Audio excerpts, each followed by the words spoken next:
Hello friends, ನನ್ನ YouTube channel Netaji Tally education ಸೆಂಟರ್ಗೆ ಸ್ವಾಗತ. ಫ್ರೆಂಡ್ಸ್, ಯಾರೆಲ್ಲ ಇದೇ ಮೊದಲ ಬಾರಿಗೆ ನನ್ನ ಚಾನಲ್ ನೋಡುತ್ತಿದ್ದರೆ ದಯವಿಟ್ಟು ಅಂಥವರು ನನ್ನ ಚಾನಲ್ಗೆ ಸಬ್ಸ್ಕ್ರೈಬ್ ಮಾಡಿ, ಶೇರ್ ಮಾಡಿ, ಲೈಕ್ ಮಾಡಿ ಹಾಗೂ ಬೆಲ್ ಐಕಾನ್ ಕ್ಲಿಕ್ ಮಾಡೋದನ್ನು ಮರಿಬೇಡಿ. ಏಕೆಂದರೆ ನಾನು ಮಾಡೋ ಹೊಸ ವಿಡಿಯೋಗಳ ಅಪ್ಡೇಟ್ಸ್ ನಿಮಗೆ ಸಿಗುತ್ತೆ. ಹೆಲೋ ಫ್ರೆಂಡ್ಸ್, ನನ್ನ ಹಿಂದಿನ ವಿಡಿಯೋದಲ್ಲಿ ಲೆಡ್ಜರ್ ಕ್ರಿಯೇಟ್ ಮಾಡೋದು ಹೇಗೆ, ಅಕೌಂಟಿಂಗ್ ವೋಚರಲ್ಲಿ ಟ್ರಾನ್ಸಾಕ್ಷನ್ ಎಂಟ್ರಿ ಮಾಡೋದು ಹೇಗೆ ಅನ್ನೋದ್ರ ಬಗ್ಗೆ ಸ್ನೇಹಿತರೆ ವಿಡಿಯೋ ಮಾಡಿದ್ದೆ. ಹಾಗೆ ಅದೇ ವಿಡಿಯೋದಲ್ಲಿ ಹೇಳಿದ್ದೆ, ಇದೇ ಅಸೈನ್ಮೆಂಟ್ಗೆ ರಿಪೋರ್ಟ್ಸ್ಗಳನ್ನ ಯಾವ ರೀತಿ ಟ್ಯಾಲಿನಲ್ಲಿ ಚೆಕ್ ಮಾಡೋದು ಅಂತ. ಬ್ಯಾಲೆನ್ಸ್ ಶೀಟ್ ಇರ್ಬೋದು, ಪ್ರಾಫಿಟ್ ಆ್ಯಂಡ್ ಲಾಸ್ ಅಕೌಂಟ್ ಇರ್ಬೋದು, ಅಥವಾ ಇಂಡಿವಿಜುವಲ್ ಲೆಡ್ಜರ್ ಅಕೌಂಟ್ ಬ್ಯಾಲೆನ್ಸ್ ಇರ್ಬೋದು, ಬ್ಯಾಂಕ್ ಬ್ಯಾಲೆನ್ಸ್ ಇರ್ಬೋದು, ಕ್ಯಾಶ್ ಬ್ಯಾಲೆನ್ಸ್ ಇರ್ಬೋದು. ಸೊ ಇದನ್ನೆಲ್ಲ ಯಾವ ರೀತಿ ಚೆಕ್ ಮಾಡೋದು ಅನ್ನೋದ್ರ ಬಗ್ಗೆ ನಾವು ಇವತ್ತು ಇಲ್ಲಿ ನೋಡೋಣ. ಸೊ ಇದುವರೆಗೂ ಯಾರೆಲ್ಲ ನಮ್ಮ ಚಾನಲ್ಗೆ ಸಬ್ಸ್ಕ್ರೈಬ್ ಆಗಿಲ್ವೋ ದಯವಿಟ್ಟು ಸಬ್ಸ್ಕ್ರೈಬ್ ಆಗಿ, ಶೇರ್ ಮಾಡಿ, ಲೈಕ್ ಮಾಡಿ. ಓಕೆ ಫ್ರೆಂಡ್ಸ್, ಬನ್ನಿ. ಈಗ ಹಿಂದೆ ನಾನು ಆಲ್ರೆಡಿ ಈಗ ವೋಚರ್ ಎಂಟ್ರೀಸ್ನ ಮಾಡಿದ್ದೀನಿ. ಈಗ ರಿಪೋರ್ಟ್ಸ್ಗಳನ್ನ ಚೆಕ್ ಮಾಡಬೇಕು. First balance sheet, gateway Tally, select balance sheet, press alt F1. ಡೀಟೈಲಾಗಿ ನೋಡಬೇಕು ಅಂದರೆ ಆಲ್ಟ್ F1 ಒತ್ತಬೇಕು. ಯಾಕಂದರೆ ಇಲ್ಲಿ ಗ್ರೂಪ್ ವೈಸ್ ಟೋಟಲ್ ಅಮೌಂಟ್ ಮಾತ್ರ ಬರ್ತಾ ಇದೆ, ಡೀಟೈಲ್ಡಾಗೆ ನಿಮಗೆ ಬರ್ತಾ ಇಲ್ಲ. ಸೊ ಡೀಟೈಲಾಗಿ ನೋಡಬೇಕು ಅಂದರೆ ನೀವು ಆಲ್ಟ್ F1 ಬಟನ್ನ ಒತ್ತಿ. ಸೊ ಈಗ ನೀವು ಎಲ್ಲ ಲೆಡ್ಜರ್ ಬ್ಯಾಲೆನ್ಸಸ್ನು ಡೀಟೈಲಾಗಿ ನೋಡ್ಬೋದು. ಈಗ ಅಸೆಟ್ ಸೈಡ್ ಬನ್ನಿ. So right hand side is assets. ಬಲಗಡೆ ಇರೋದೆಲ್ಲ ಅಸೆಟ್ಸು, ಎಡಗಡೆ ಇರೋದೆಲ್ಲ ಲಯಬಿಲಿಟೀಸು. ಅಸೆಟ್ಸ್ ಅಂದರೆ ಆಸ್ತಿಗಳು, ಲಯಬಿಲಿಟೀಸ್ ಅಂದರೆ ಜವಾಬ್ದಾರಿಗಳು. ಸೊ ಈ ಅಸೆಟ್ಸಲ್ಲಿ ನಿಮಗೆ ಪ್ರಾಪರ್ಟಿ ವ್ಯಾಲ್ಯೂ ಏನಿದೆ, ಮತ್ತು ನಿಮಗೆ ಕಸ್ಟಮರಿಂದ ಏನು ಬರಬೇಕು, ಕೈಯಲ್ಲಿ ಕ್ಯಾಶ್ ಎಷ್ಟಿದೆ, ಬ್ಯಾಂಕಲ್ಲಿ ಕ್ಯಾಶ್ ಎಷ್ಟಿದೆ, ಇವೆಲ್ಲ ನಿಮಗೆ ಆಸ್ತಿಗಳು. ಅದೇ ಜವಾಬ್ದಾರಿಗಳು ಅಂದರೆ ಬಿಸ್ನೆಸ್ಸು ಹೊರ್ಗಡೆಯವ್ರಿಗೆ ಕೊಡಬೇಕಾದ್ದು. ಬಿಸ್ನೆಸ್ಸು ಹೊರ್ಗಡೆಯವ್ರಿಗೆ ಏನೇನು ಕೊಡಬೇಕೋ ಅವೆಲ್ಲ ಲಯಬಿಲಿಟಿ ಸೈಡಲ್ಲಿ ಬರುತ್ತೆ ಫ್ರೆಂಡ್ರೆ. ಈಗ ನೋಡೋಣ ಬನ್ನಿ. ಈಗ ಫಿಕ್ಸೆಡ್ ಅಸೆಟ್, ಸ್ಥಿರ ಆಸ್ತಿಗಳು ಏನೇನವೋ, computer, furniture, plant and machinery, ಗಣಕಯಂತ್ರ, ಪೀಠೋಪಕರಣ, ಯಂತ್ರೋಪಕರಣ. ಸೊ ಇವೆಲ್ಲ ಸ್ಥಿರಾಸ್ತಿಗಳು. ಈಗ ಇವ್ರ ಬ್ಯಾಲೆನ್ಸನ್ನು ನೋಡಬೇಕು ಅಂದರೆ ಇಲ್ಲೂ ನೋಡ್ಬೋದು, ಇಂಡಿವಿಜುವಲ್ ಲೆಡ್ಜರ್ಗೆ ಹೋಗು ನೋಡ್ಬೋದು. ಸೊ ಕಂಪ್ಯೂಟರ್ ವ್ಯಾಲ್ಯೂ 50,000 ಇದೆ. ಓಕೆ, ಸೊ ಅದನ್ನು ಡೀಟೇಲಾಗಿ ಇಂಡಿವಿಜುವಲ್ ಲೆಡ್ಜರಲ್ಲಿ ತಿಳಿಸ್ತೀನಿ. ಹಾಗೆ ಕ್ಲೋಸಿಂಗ್ ಸ್ಟಾಕ್ ಇಲ್ಲ. ಸಂಡ್ರಿ ಡೆಟಾರ್, ಕಸ್ಟಮರಿಂದ ನಮಗೆ ಬರಬೇಕಾದ್ದು 1,06,000, 1,06,000 ರೂಪಾಯಿ ನಮಗೆ ಬರಬೇಕು. ಈಗ ಕೈಯಲ್ಲಿ ಕ್ಯಾಶು 37,000 ಇದೆ. ಬ್ಯಾಂಕಲ್ಲಿ ಕ್ಯಾಶು 22,97,500 ಇದೆ. ಸೊ ಇವೆಲ್ಲ ಬಿಸ್ನೆಸ್ಗೆ ಆಸ್ತಿಗಳು. ಹಾಗೆ ಜವಾಬ್ದಾರಿಗಳು ಏನಿದೆ ನೋಡೋಣ ಬನ್ನಿ. ಅಶೋಕ್ ಕ್ಯಾಪಿಟಲ್, ಅಶೋಕ್ ಬಂಡವಾಳ. ಸೊ ಅವನು 11,55,000 ಅವನಿಗೆ ಬಿಸ್ನೆಸ್ ಕಡೆಯಿಂದ ಕೊಡಬೇಕು. ಸೊ ಅದರಲ್ಲಿ ಏನೇನಿದೆ ಒಂದು ನೋಡಿ, ಇಲ್ಲೊಂದು ಅಡ್ಜಸ್ಟ್ಮೆಂಟ್ ಎಂಟ್ರಿ ಇದೆ. ಅವನಿಗೆ ಇಂಟ್ರೆಸ್ಟ್ 10% ಇಂಟ್ರೆಸ್ಟ್ ಸೇರಿಸಿ ಕೊಡಬೇಕು. ಅವನು ಹಾಕಿರೋ ಬಂಡವಾಳ 11 ಲಕ್ಷ, ಇಂಟ್ರೆಸ್ಟ್ ಸೇರಿಸಿದ್ರೆ 55,000, ಒಟ್ಟು 11,55,000 ಓನರ್ಗೆ ಕೊಡಬೇಕು. ಅದೇ ರೀತಿ ಸಾಲಗಳ ಜವಾಬ್ದಾರಿ, ಸೆಕ್ಯೂರ್ಡ್ ಲೋನ್, ಒಂದು ಬ್ಯಾಂಕ್ ಲೋನ್ ಇದೆ 11 ಲಕ್ಷ ಕೊಡಬೇಕು. ಒಂದು ಕೈ ಸಾಲ ಇದೆ, ಅದು 2,50,000 ರೂಪಾಯಿ ಇದೆ, ಅದನ್ನು ಕೊಡಬೇಕು. ಹಾಗೆ ಕರೆಂಟ್ ಲಯಬಿಲಿಟಿ, ಚಾಲ್ತಿ ಜವಾಬ್ದಾರಿಗಳು ಅಂತ ಕರೀತಾರೆ. ಸೊ ಏನವು ಅಂದರೆ ತಕ್ಷಣಕ್ಕೆ ಕೊಡಬೇಕಾದಂಥವು ಅವು. ಡ್ಯೂಟೀಸ್ ಆ್ಯಂಡ್ ಟ್ಯಾಕ್ಸಸ್, ಈಗ GST ಎಷ್ಟು ಪೇ ಮಾಡಬೇಕು, 1,26,000 ರೂಪಾಯಿ ನೀವು GST ಆಫೀಸ್ಗೆ ಪೇ ಮಾಡಬೇಕು. ಅದು ಇನ್ನೂ ಕೊಟ್ಟಿಲ್ಲ, ಕೊಡೋ ತನಕ ಅದು ಜವಾಬ್ದಾರಿ, ಲಯಬಿಲಿಟಿ. ಅದೇ ರೀತಿ ಸಂಡ್ರಿ ಕ್ರೆಡಿಟಾರ್ ಅಂದರೆ ಸಪ್ಲೈಯರು, ನಿಮ್ಮ ಪೂರೈಕೆದಾರರು, ಅವ್ರಿಗೆ 2,30,000 ಕೊಡಬೇಕು. ಹಾಗೆ ನಿವ್ವಳ ಲಾಭ, ನೆಟ್ ಪ್ರಾಫಿಟು 3,79,500 ರೂಪಾಯಿ ಇದೆ. ಇದನ್ನು ಪ್ರೊಪ್ರೈಟ್ರಿಗೆ ಕೊಡಬೇಕು. ಅದರಿಂದ ಇದು ಜವಾಬ್ದಾರಿ ಸೈಡಲ್ಲಿ ತೋರಿಸ್ತಾ ಇದೆ. ಓಕೆ ಫ್ರೆಂಡ್ಸ್, ಈಗ ಅರ್ಥ ಆಯ್ತಲ್ಲ ಬ್ಯಾಲೆನ್ಸ್ ಶೀಟ್ ಎಕ್ಸ್ಪ್ಲನೇಷನ್. ನಿಮಗೆ ಬ್ಯಾಲೆನ್ಸ್ ಶೀಟ್ ವಿವರಣೆ, ಬಲಗಡೆ ಬರೋದು ಆಸ್ತಿಗಳು, ಎಡಗಡೆ ಬರೋದು ಜವಾಬ್ದಾರಿಗಳು. ಆಸ್ತಿ ಜವಾಬ್ದಾರಿ ಎರಡರ ಒಟ್ಟು ಮೊತ್ತ ಒಂದೇ ಇರಬೇಕು. ಒಂದೇ ಮೀನ್ಸ್ ಒಂದೇ ಫಿಗರ್ ಇರಬೇಕು. ಸೊ ಈಗ ಬ್ಯಾಲೆನ್ಸ್ ಶೀಟ್ ಟೋಟಲ್ಲು 32,40,500. ಓಕೆ, ಈಗ ಲಾಭ ನಷ್ಟದ ಖಾತೆ ನೋಡೋಣ ಬನ್ನಿ. Profit and loss account. ಈಗ ಆಲ್ಟ್ F1 ಒತ್ತಿ ಡೀಟೈಲಾಗಿ ನೋಡೋಕ್ಕೆ. ಈಗ ಸೇಲ್ಸ್ ಬಲಗಡೆ ಬರೋವೆಲ್ಲ ಸೋರ್ಸಸ್ಸು, ಇವೆಲ್ಲ ಎಕ್ಸ್ಪೆನ್ಸಸ್ಸು. ಈಗ ಸೇಲ್ಸ್ ಎಷ್ಟಾಗಿದೆ? 17 ಲಕ್ಷ. 17 ಲಕ್ಷದಲ್ಲಿ ಪರ್ಚೇಸ್ ಎಷ್ಟಿದೆ? 10 ಲಕ್ಷ. 17 ಲಕ್ಷ ಮೈನಸ್ 10 ಲಕ್ಷ 7 ಲಕ್ಷ. 7 ಲಕ್ಷದಲ್ಲಿ ಈ ನೇರ ಖರ್ಚುಗಳನ್ನು ಮೈನಸ್ ಮಾಡಿರಿ. ಅವೆರಡು ಟೋಟಲ್ಲು 40,000 ರೂಪಾಯಿ. 7 ಲಕ್ಷ ಮೈನಸ್ 40,000 ಅಂದರೆ 6,60,000. ಇದನ್ನು ಗ್ರಾಸ್ ಪ್ರಾಫಿಟ್ ಅಂತ ಕರಿತೀವಿ. ಈ ಗ್ರಾಸ್ ಪ್ರಾಫಿಟನ್ನು profit and loss account credit ಸೈಡ್ಗೆ ತೊಗೊಂಡು ಬನ್ನಿ. 6,80,000. ಈ 6,60,000 ಗ್ರಾಸ್ ಪ್ರಾಫಿಟಲ್ಲಿ ಈ ಎಲ್ಲ ಪರೋಕ್ಷ ಖರ್ಚುಗಳನ್ನು ಮೈನಸ್ ಮಾಡಿರಿ. ಅದರ ಟೋಟಲ್ ಎಷ್ಟಿದೆ? 2,80,500 ಇದೆ. ಅಡ್ವರ್ಟೈಸ್ಮೆಂಟ್ ಚಾರ್ಜಸ್ 30,000 ಇದೆ. ಕೊರಿಯರ್ ಚಾರ್ಜಸ್ 5,000 ಇದೆ. ಎಲೆಕ್ಟ್ರಿಸಿಟಿ ಚಾರ್ಜಸ್ 7,500 ಇದೆ. ಇಂಟ್ರೆಸ್ಟ್ ಆನ್ ಬ್ಯಾಂಕ್ ಲೋನ್ 1,55,000 ಇದೆ. ಪೂಜಾ ಎಕ್ಸ್ಪೆನ್ಸಸ್ 3,000 ಇದೆ. ಸ್ಯಾಲ್ರಿ 75,000 ಇದೆ. ಟೆಲಿಫೋನ್ ಬಿಲ್ 10,000 ಇದೆ.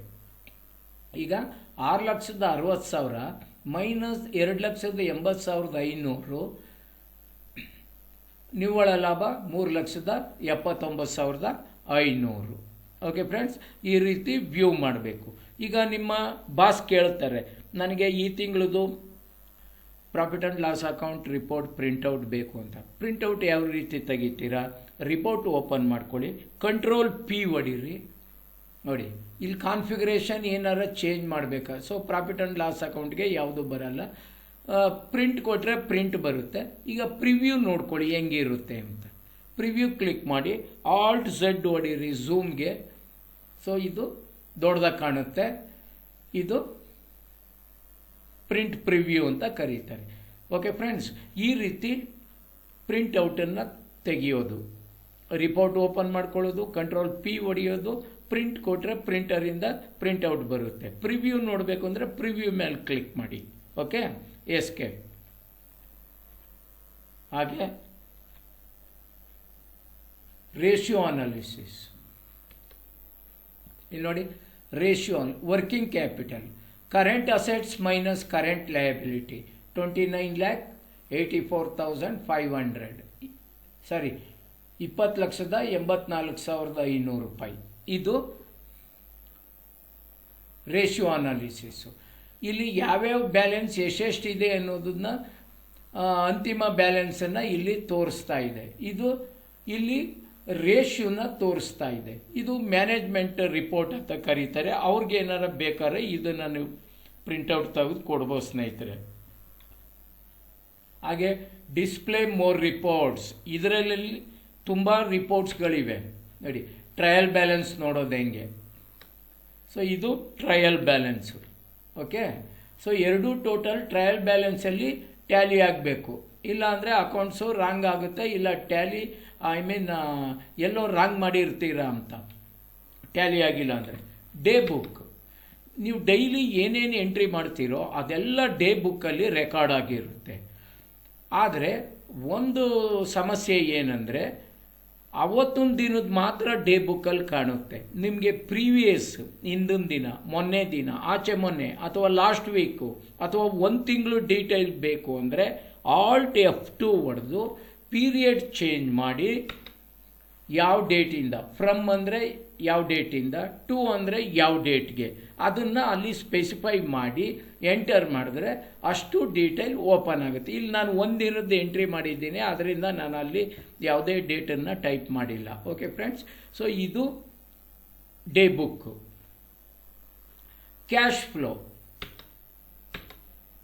Halt F1. ಸೊ ಕ್ಯಾಶ್ ಹೆಂಗೆ ಬರ್ತು, ಹೆಂಗೆ ಹೋಯ್ತು ಅಂತ. ಓಕೆ, ಅಲ್ಲಲ್ಲ ಸರಿ, ಕ್ಯಾಶ್ ಫ್ಲೋ, ಕ್ಯಾಶ್ ಹೆಂಗೆ ಬರ್ತು ಹೆಂಗೆ ಹೋಗ್ತು. ಇಲ್ಲಿ ನೋಡಿ, ಪ್ರೊಪ್ರೈಟರ್ ಕಡೆಯಿಂದ 11 lakh ಬಂತು, ಲೋನಿಂದ 12.5 ಲಕ್ಷ ಬಂತು, ಕರೆಂಟ್ ಅಸೆಟ್ ಸಂಡ್ರಿ ಡೆಟರ್ಸಿಂದ 19 lakh ಬಂದಿದೆ. ಸೊ ಇದು ಸೋರ್ಸ್. ಇನ್ಫ್ಲೋ, ಔಟ್ಫ್ಲೋ ಹೆಂಗೆ ಹೋಯ್ತು.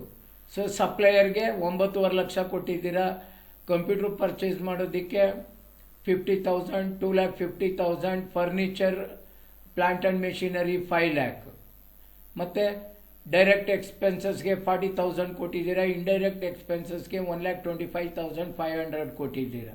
ಸೊ ಇದು outflow. So net inflow minus outflow, this is called net inflow. 23,34,500 ಇದೆಲ್ಲ ಇನ್ಫ್ಲೋ, ಇದು ಔಟ್ಫ್ಲೋ. ಇದನ್ನು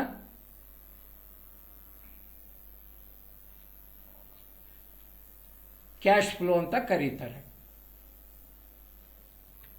ಈಗ ಫಂಡ್ ಫ್ಲೋ. ಸೊ ಫಂಡ್ ಹೆಂಗೆ, ಎಲ್ಲಿಂದ ಹರಿದು ಬಂತು ಅಂತ ನೋಡಿ. ಪ್ರೊಪ್ರೈಟ್ರದ್ದು 11,55,000, ಲೋನ್ 2 ಇದೆ, 13,50,000. ಸೊ ಇವೆಲ್ಲ ಕೊಡಬೇಕು.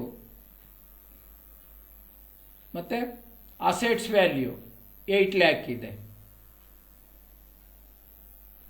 ಸೊ ಇನ್ನು ಉಳ್ಕೊಂಡಿದ್ದಿಲ್ಲಿ 20,84,500. ಓಕೆ, ಅಕೌಂಟ್ಸ್ ಬುಕ್, ಲೆಡ್ಜರ್, ಸರಿ, cash or bank book. So petty cash. So petty cash ಏನೆಲ್ಲ ಖರ್ಚಾಗಿದೆ, ಇನ್ ಬ್ಯಾಲೆನ್ಸ್ ಎಷ್ಟಿದೆ, ಈ ಥರ ಇಂಡಿವಿಜುವಲ್ ಲೆಡ್ಜರ್ ಬ್ಯಾಲೆನ್ಸನ್ನು ನೋಡ್ಕೋಬೇಕು ಗೆಳೆಯರೆ.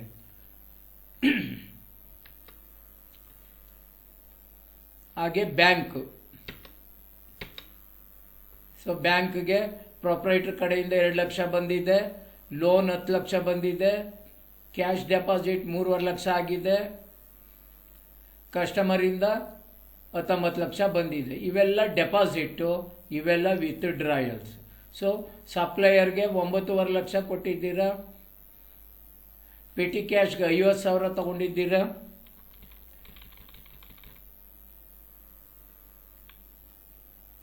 ಮತ್ತು ಎಕ್ಸ್ಪೆನ್ಸಸ್ಗೆ ಇಷ್ಟೆಲ್ಲ ಖರ್ಚು ಮಾಡಿದ್ದೀರಾ, 30,000, 25,000, 5,000, 75,000, 10,000, 75,000. ಇನ್ನು ಬ್ಯಾಂಕ್ ಬ್ಯಾಲೆನ್ಸ್ ಬಂದು 22,97,500 ರೂಪಾಯಿ ಇದೆ ಸ್ನೇಹಿತರೆ. ಸೊ ಈ ರೀತಿ ಇಂಡಿವಿಜುವಲ್ ಲೆಡ್ಜರ್ನ ಚೆಕ್ ಮಾಡೋದು. ಈಗ ಇಲ್ಲಿ ಲೆಡ್ಜರ್, ನಾವು ಏನೆಲ್ಲ ಲೆಡ್ಜರ್ ಕ್ರಿಯೇಟ್ ಮಾಡಿದ್ದೀವೋ ಅದೆಲ್ಲ ಇಲ್ಲಿ ಬರ್ತಾ ಇದೆ. ಇಲ್ಲಿ ಒಂದೊಂದೇ ಲೆಡ್ಜರ್ ತಗೊಂಡು ನೀವು ಅವ್ರದ್ದು ಏನು ಬ್ಯಾಲೆನ್ಸ್ ಇದೆ ನೋಡ್ಬೋದು. ಸೊ ಅಡ್ವರ್ಟೈಸ್ಮೆಂಟ್ ಚಾರ್ಜಸ್ ಲೆಡ್ಜರಲ್ಲಿ 25,000 ಡೆಬಿಟ್ ಆಗಿದೆ. ಹಾಗೆ ಈಗ ತಾನೇ ನೋಡಿದ್ವಿ Canara bank, same to same. Computer. ಈಗ ವೆರಿ ಇಂಪಾರ್ಟೆಂಟ್, ಸಪ್ಲೈಯರು ಕಸ್ಟಮರ್ ತಗೊಳ್ಳಿ. Kiran and company. ಸೊ ಇವರು ಕಸ್ಟಮರು 20,06,000ಕ್ಕೆ ಸೇಲ್ಸ್ ಮಾಡ್ಕೋಗಿದ್ರು, ಅದರಲ್ಲಿ 19 ಲಕ್ಷ ಕೊಟ್ಟಿದ್ದಾರೆ. ಇನ್ನು ಬ್ಯಾಲೆನ್ಸು 1,06,000 ರೂಪಾಯಿ ಕೊಡಬೇಕು. ನಿಮ್ಮ ಪ್ರೊಪ್ರೈಟರ್ ಕೇಳ್ತಾರೆ ಕಿರಣ್ ಆ್ಯಂಡ್ ಕಂಪನಿಯವರು ಎಷ್ಟು ಕೊಡಬೇಕು ಚೆಕ್ ಮಾಡಿ ಅಂತ. ಸೊ ಈ ರೀತಿ ಚೆಕ್ ಮಾಡಬೇಕು. ಓಕೆ, ಹಾಗೆ ಸಪ್ಲೈಯರ್ದು ನೋಡಿ, ರಾಕೇಶ್ ಆ್ಯಂಡ್ ಕಂಪನಿ. ಸೊ ಅವ್ರ ಹತ್ರ 11,80,000ಕ್ಕೆ ಪರ್ಚೇಸ್ ಮಾಡ್ಕೊಬಂದಿದ್ರಿ, 9.5 ಲಕ್ಷ ಮಾತ್ರ ಕೊಟ್ಟಿದ್ದೀರಾ. ಇನ್ನು ಅವನಿಗೆ ಬ್ಯಾಲೆನ್ಸು 2,30,000 ಕೊಡಬೇಕು. ಸಪ್ಲೈಯರ್ ಬ್ಯಾಲೆನ್ಸು ಯಾವತ್ತೂ ಕ್ರೆಡಿಟ್ ಬ್ಯಾಲೆನ್ಸ್ ತೋರಿಸುತ್ತೆ. ಕ್ರೆಡಿಟ್ ಬ್ಯಾಲೆನ್ಸ್ ತೋರಿಸಿದ್ರೆ ನಾವು ಅವನಿಗೆ ಕೊಡಬೇಕು ಅಂತ. ಇನ್ ಕೇಸ್ ಡೆಬಿಟ್ ಬ್ಯಾಲೆನ್ಸ್ ಬತ್ತದೆ ಅಂದರೆ ಅವನೇ ನಮಗೆ ಕೊಡಬೇಕು ಅಂತ. ಓಕೆ, ಅದೇ ರೀತಿ customer Kiran and company. Kiran and company customer balance ಯಾವಾಗಲೂ ಡೆಬಿಟ್ ಬ್ಯಾಲೆನ್ಸ್ ಬರಬೇಕು. ಅಕಸ್ಮಾತ್ ಕ್ರೆಡಿಟ್ ಬ್ಯಾಲೆನ್ಸ್ ಬಂತು ಅಂದರೆ ನಾವೇ ಅವನು ಕೊಡಬೇಕು ಅಂತ ಅರ್ಥ. ಓಕೆ. ಸೊ ಈ ರೀತಿ ಇಂಡಿವಿಜುವಲ್ ಬ್ಯಾಲೆನ್ಸಸ್ನ ಚೆಕ್ ಮಾಡೋದು. ಗ್ರೂಪ್ ಸಮ್ಮರಿ, ಗ್ರೂಪ್ ವೋಚರ್ ಬಿಡಿ, ಕಾಂಟ್ರಾ ರಿಜಿಸ್ಟರ್ ಅವೆಲ್ಲ ಎಷ್ಟೆಷ್ಟಿದೆ ಅಂತ, ಸೇಲ್ಸ್ ರಿಜಿಸ್ಟರ್, ಪರ್ಚೇಸ್ ಒಂದೊಂದು ಎಂಟ್ರಿ ಮಾಡಿದೀವಿ, ಒಂದೊಂದು ತೋರಿಸುತ್ತೆ ಅಷ್ಟೇ. Okay. Statement of account, outstanding, receivable ಬರಬೇಕಾದ್ದು, ಪೇಯಬಲ್ ಕೊಡಬೇಕಾದ್ದು.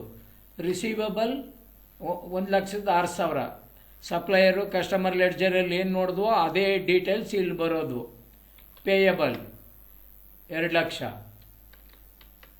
2,30,000 ಲೆಡ್ಜರ್. ಸೊ ಇಂಡಿವಿಜುವಲ್ ಆಗಿ ಅಲ್ಲಿ ರಿಸೀವಬಲ್ ಪೇಯಬಲ್ ಅನ್ನೋದ್ರಲ್ಲಿ ತೋರಿಸ್ತಾ ಇತ್ತು, ಇಲ್ಲಿ ಲೆಡ್ಜರ್ಗೆ ಹೋದಾಗ ಅವ್ರ ಹೆಸರಲ್ಲಿ ತೋರಿಸುತ್ತೆ. ಸ್ಟ್ಯಾಟಿಸ್ಟಿಕ್ಸ್, ಸೊ ಯಾವ್ಯಾವ ವೋಚರ್ನ ಎಷ್ಟೆಷ್ಟು ಸಾರಿ ಎಂಟ್ರಿ ಮಾಡಿದ್ದೀರಾ ಅಂತ ಬಿಡಿ. ಇದು ಇನ್ವೆಂಟ್ರಿ ನಾವೇನು ಮಾಡಿಲ್ಲ, GST ರಿಪೋರ್ಟು ಏನು ಮಾಡಿಲ್ಲ. ಸೊ ಫ್ರೆಂಡ್ಸ್, ಈಗ ಅರ್ಥ ಆಯ್ತಲ್ಲ ರಿಪೋರ್ಟ್ಸನ್ನು ಯಾವ ರೀತಿ ಚೆಕ್ ಮಾಡೋದು ಅಂತ. ಸೊ ಒಂದು ಲೆವೆಲ್ಗೆ ಅರ್ಥ ಮಾಡ್ಕೊಂಡಿದ್ದೀರಾ ಅಂತ ತಿಳ್ಕೊಂಡಿದ್ದೀನಿ. ಈಗ ನನ್ನ ಮುಂದಿನ ವಿಡಿಯೋದಲ್ಲಿ ಸ್ಟಾಕ್ ಐಟಮ್ಗಳನ್ನ ಯಾವ ರೀತಿ ಕ್ರಿಯೇಟ್ ಮಾಡೋದು, ಸ್ಟಾಕ್ ಗ್ರೂಪ್ ಕ್ರಿಯೇಟ್ ಮಾಡೋದು ಹೇಗೆ, ಸ್ಟಾಕ್ ಲೆಡ್ಜರ್ ಕ್ರಿಯೇಟ್ ಮಾಡೋದು ಹೇಗೆ, ಯೂನಿಟ್ಸ್ ಕ್ರಿಯೇಟ್ ಮಾಡೋದು ಹೇಗೆ ಅನ್ನೋದ್ರ ಬಗ್ಗೆ ನನ್ನ ಮುಂದಿನ ವಿಡಿಯೋದಲ್ಲಿ ತಿಳಿಸ್ಕೊಡ್ತೇನೆ ಸ್ನೇಹಿತರೆ. ಯಾರೆಲ್ಲ ಇದುವರೆಗೂ ನಮ್ಮ ಚಾನಲ್ಗೆ ಸಬ್ಸ್ಕ್ರೈಬ್ ಆಗಿಲ್ವೋ ದಯವಿಟ್ಟು ಸಬ್ಸ್ಕ್ರೈಬ್ ಆಗಿ, ಶೇರ್ ಮಾಡಿ ಹಾಗೂ ಲೈಕ್ ಮಾಡಿ. ಇದುವರೆಗೂ ನನ್ನ ವಿಡಿಯೋ ನೋಡಿದ್ದಕ್ಕೆ ನಿಮಗೆ ಧನ್ಯವಾದಗಳು.